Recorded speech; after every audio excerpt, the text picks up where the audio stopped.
Hey everybody, Josh Searton, World Alternative Media here, and of course we're joined by author and economic analyst here, WAM John Snyson, and we recently went into the Latvian bank ABLV and its cash versus deposit ratio. We're seeing a huge struggle coming out of there, and a lot of people commented, well, you know, who cares about Latvia? Why are you talking about the Latvian bank? What about the whole... It has everything to do with everything else in the world. This is a very big story that affects every single one of us. And it's important to make that point by going into the other cash versus deposit ratios out there that John has put together. We're not going to go over everyone in the world, but if you think that what is currently happening with ABLV in Latvia is bad with the run on the bank and the bailout and all that, well, let's take a look at some other places in the world, John. Yeah, so we're gonna just quickly show you like what does a bank's, commercial bank's balance sheet look like in the first place. If you look at, for example, here it shows on the asset side, it shows cash, central bank reserves, and bonds, etc., as a part of assets. Then it shows, of course, loans made that the banks made to others. That is their assets. That is our liability. And then, of course, you have the customer deposits, which is a liability because they actually borrowed the money from you. Remember that, guys. They borrowed the money from you. Very important. Also, they have the shareholder equity, so people that have invested in them, in the actual share of the bank. Now, we're going to actually get down to what is important here. And I'm going to go through a couple of big banks. Josh is just going to scroll on the screen here, all the banks. We're just going to make sure that we talk about some of the big ones so you could kind of get, like, and I'm going to mention versus ABLV to see like how, the bank that had 13% cash to deposit ratio would fare against these banks to see if they're actually solid or not. Talk about insolvency and IOUs and all that kind of nonsense that we've been so accustomed to over the years, and what we really saw bring down the banking system in 2008. Bring it down temporarily before it was manipulated back upwards into quote-unquote artificial prosperity, and we're seeing something really starting to happen now with the stock market, with the monetary system. We are seeing, we're on the brink of something here, and of course, as we mentioned so many times before, the fundamentals are off the table due to the level of manipulation in the monetary system and the market, so it's impossible to put a date on it, but we know it's going to happen. It's inevitable, and with that said, we're looking at all these telltale signs, and it's really, truly shocking, John, the level of insolvency and the level of debt that a lot of these banks are in. And then even just going into like Deutsche Bank in the past with when we first reported on it in 2016, derivatives exposure of $75 trillion, which is about the GDP of the entire planet. I mean, it's absolutely insane. John, can you go into some of these major banks and in comparison with what we see in with ABLV? Yeah, well, I think it's very important to actually show and expose what these banks are all about. Now we're talking about derivatives. We're not going to talk about the derivative books of these banks. We're just going to talk about the cash versus deposits because it's just a minuscule amount. But then you can think about the derivative exposure on top of everything. So this is just the risk of like the depositors that I'm talking about and how easy it would be for them to get the cash out of the bank in case of an emergency and see like how well would the banks fare. Now we're going to look at JP Morgan first. So JP Morgan has a terrible ratio. The ABLV had 13%. Well, JP Morgan has about 1.74% in a ratio, cash versus deposit. So think about that. What is that? That's terrible. That's crazy. They have less than 2%. Well, what's holding them up other than maybe just investor confidence in a bankrupt bank? No, that's exactly what you're right about, Josh. It's just about the trust in the banking system. That's what's holding them up. Just a little bit of people, starting to pull their money out. It's going to be eviscerated, these banks. And this is just JP Morgan, one of the world's biggest banks. Now, I want to just show, of course, I'm going to show Wells Fargo because it's one of our favorite banks. They were just recently out. Charlie Munger just recently came out and actually were saying that, oh yes, can you guys just start laying off of Wells Fargo and all, coming after it? Well, of course, he's one of the biggest. Him and his buddy Warren Buffett. Warren Buffett is the biggest shareholders in Wells Fargo, so of course they want everybody to lay off their terribly corrupt bank. Maybe they should be laying off the ice cream photo shoots. Probably the ice cream is making them, get a lot of toxicity into their brain and then destroying it completely.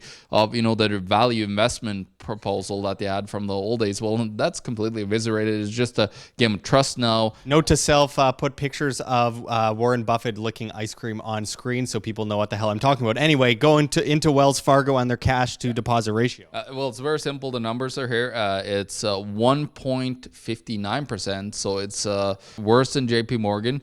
Wells Fargo, so look at that, guys. All this kerfuffles with the deposits, of course, creating new bank accounts for people, creating the fake auto insurance, and a whole bunch of other whatever things that Wells Fargo's been involved in. So 98.41% of the deposits are not covered, and that's absolutely insane. Why do people even put their money in this bank? Anyway, let's move on to Goldman Sachs. Yeah, I just want to do these three major American banks because they're very important, systemically important around the world, some of the biggest banks in the world. And of course, Goldman Sachs is doing even worse than the two prior banks. They have 1.24% covered of all deposits in cash available. So that just shows you how of a high risk it is for these banks to actually being able to, survive during a crisis. We can talk about a lot of other banks, but I just want to have Josh scroll through all these banks so he could kind of see where they're at. I just wanted to show you the Greek bank here, Alpha Bank, which is, of course, in the terribly banking system of Greece, which is just under, they should have been bankrupt a long time ago, but they just continue, to push this agenda of propping the system up by Eurozone European Central Bank bailouts through the banks that are just continuing to lend money into Greece and to the Greek banks. Just look at this deposit to cash ratio. This is insane. This one has 0.52% covered. Now, that is horrible. That is so close. But of course, what have they done in Greece? Well, they have capital controls. How much can you take out of your bank at a given time? Well, that's another thing, right? That they implement, and they implemented this also in ABLV. I find it interesting that, this is at the same time as they're pushing for the bail-in regimes all over the world, because of course, what's going to happen? Well, there's going to be a run on the bank. There won't be any money in the bank, and they're going to try and cash out depositors' accounts and be able to pay off their crazy debts. And the fact that they're not covering anything, and depositor insurance is trying to be swept under the rug by Mario Draghi at the ECB, as we've reported before. And on top of that, I'd also like to just mention that if your money's in the bank, it's not yours, it's the bank's. And it's something that we've talked about so many times before, but it's so important to keep telling people. And before we go into this Canadian bank that will likely be affecting many of the Canadians watching us right now, just in my opinion, get your money out of the bank. Seriously, this is absolutely insane. Look to private vaults, look to gold and silver, look to diversification of wealth, cryptocurrencies, as long as you do your own due diligence. Get the hell out of the banking system. John, what do you have here on TD? Well, this is of course our opinion, but you got to remember, my opinion is from the actual balance sheets of the banks. I actually went and looked at the physical balance sheets, pulled the numbers out, and then here's the magic that they created for me, the numbers that they created. Now, we were talking about Alpha Bank, being close to basically restoration. Well, TD, this should be scary for Canadians. Now, this is not like the average bank, but it's the average bank in Canada. I looked at it, it's about 3% that they hold cash versus deposit ratio. Now, Toronto Dominion TD Bank has a 0.45% covered in deposits. Think about that. Now, of course, Canada is, highs up the banks here as some of the most safest in the world. And this should scare a lot of Canadians. This should wake some people up, because what you got to understand, it wouldn't take very many people for Toronto Dominion to start really struggling. Now, I'm not after a certain bank or anything. I don't have anything against any banks. I'm just saying that banks are running a fractional reserve banking or worse, which means that they have 10% usually or less in cash to deposit ratio. That should just tell you that in a crisis, very, very hard to get your money. And these aren't the old savings and loans banks either. This is a much different map that we're looking at here, and it's incredibly dangerous considering the amount of risk that these banks get in. And like I mentioned before, just the investor confidence propping them up when there's really nothing else holding them up. They're just floating on really shaky water. Yeah. That's a great point, Josh. So they're not savings and loan banks like they were in the old days. Now they're savings and loan banks and investment banks at the same time. They are betting your deposits on the stock market, on bond market, whatever they're investing in derivatives and so on.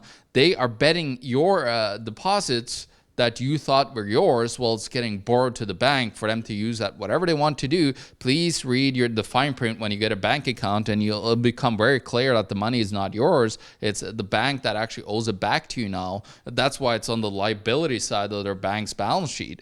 It's so important that you need to understand this. Now, I just wanted to catch up on, because people have said, oh, well, what about the credit unions? I haven't done credit unions in other countries yet. I did, the Canadian credit unions, because people started asking me, so what about the credit unions? They'd be a lot more safer. Well, I went through the biggest credit unions in Canada, and you'll find, Josh will make sure that you have all these numbers that you can look into at my Steemit post. But I just wanted to touch upon a couple. Now, Assiniboine Credit Union, one of the biggest ones in Manitoba, they have a cash to deposit ratio of 2.47%. So that should just tell you something. Now, I actually got a a mortgage broker friend of mine. He was telling me a story about Assiniboine, about a guy that tried to get $1 million out in cash. Well, he was told to take out about $100,000 a year of his actual money that he thought he owed. Yeah. That's inviting for people who have a lot of money. Yeah, I'm going to put money in a bank where I have to only take out $100,000 a year. If you have a lot of money, $100,000 is pretty much nothing.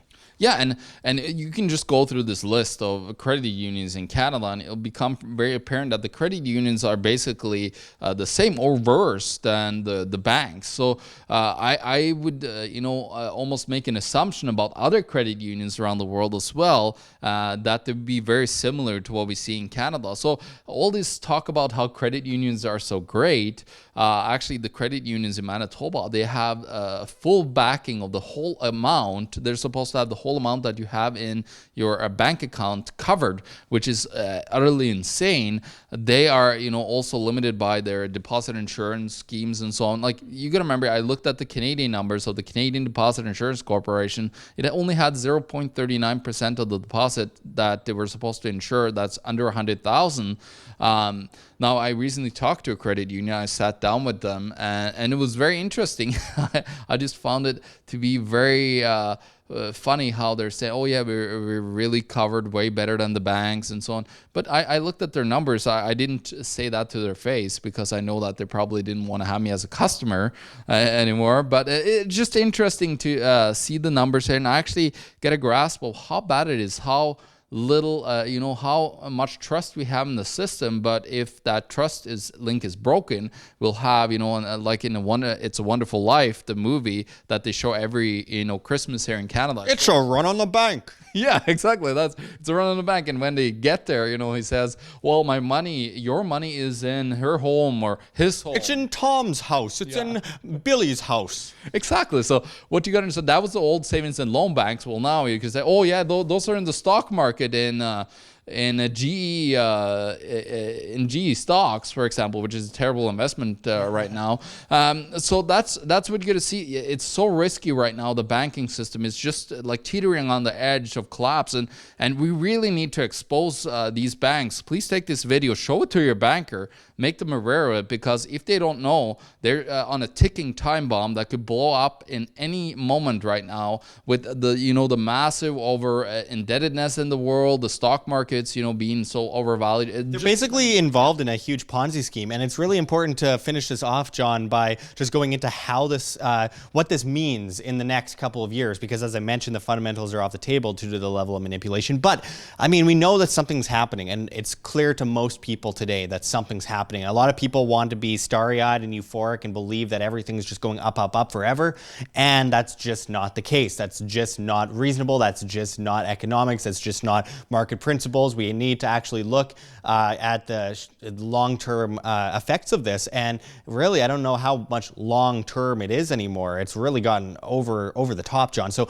how does this affect this system going over the next couple of years? Well, it's huge liquidity crisis. That's what we got to understand, especially with on the cash side. You got to understand most of the actual cash ratios, 95% of them that I showed you, actually also counts what they have on deposit with the central bank. So there's a huge risk here of liquidity crisis if people start not trusting a bank. It's really bad when it comes to suddenly you want to take out 100,000 out of your bank that you thought was there because you think that there could be a crisis coming. Well, then you get told that's real risk, and then you get put on a terrorist list because you dared to take out cash. And that's to the other side, what they really want to do to eliminate this risk of a bank runs, because there's a huge risk of bank runs recently. They, of course, want to implement is cashless society. And that's why with the cashless society, they have complete control. As we've been going through so many times, Josh, you don't own the money anymore because it's in the bank and you can never take it out in cash. It's always in the banks and the government's control. Now, what is interesting for people to know is that you can actually just start moving slowly off the grid with some of your investments, mitigate the risk of a hit of crises in be the stock market, be in the bonds, debt, and so on, because that's going to trickle down to the banks very fast because they're invested as well. So people need to get off the grid in investing, get into gold and silver. It has nothing to do, it's off the grid, it's not a part of the banking system. Also, cryptocurrencies that are decentralized is very important. Core fundamentals and not just speculative. Absolutely. No, exactly. So people need to just start taking themselves off grid, away from the banking system with their money. They can even start talking to their employers and educate their employers on this, and maybe we could start to get paid in cryptocurrencies or in gold and silver, part of your salary. If that might be a headache for when it comes to the CRA or the IRS or whatever tax revenue agency has come to steal your money.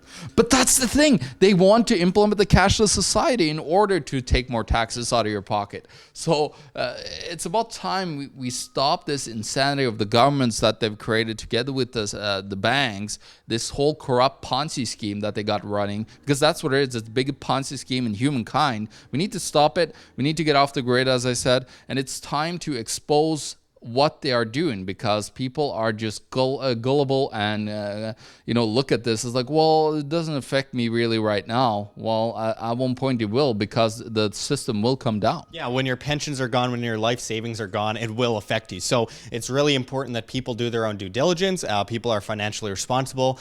People are self-sustainable. People look towards food, water, shelter, self-defense. You're not gathering things for the toughest guy on the block. And of course, gold, silver, cryptocurrency, cash flow versus capital gains. Just diversify. And that's in our opinions. This isn't advice, because of course you need some terrible kind of degree, or you have to be a Keynesian to really give advice these days. You gotta have that piece of paper. So, or just a salesperson, because that's what 90% of the people are that are selling these investments. Yeah, absolutely. So just do your own due diligence, folks, because of course, after all, freedom is the fundamental foundation of freedom itself, and the banks and the governments want you in debt. If you're shoved down that bottomless pit of debt, you are forced to ask for a ladder up from the government and the banking system, which puts you in perfect servitude, which is why you need to, by all means, be self-sustainable and stand for yourself, be an independent human being, and do not be at the chain, pulled along by the banksters and by the government into the slaughter. It's so important that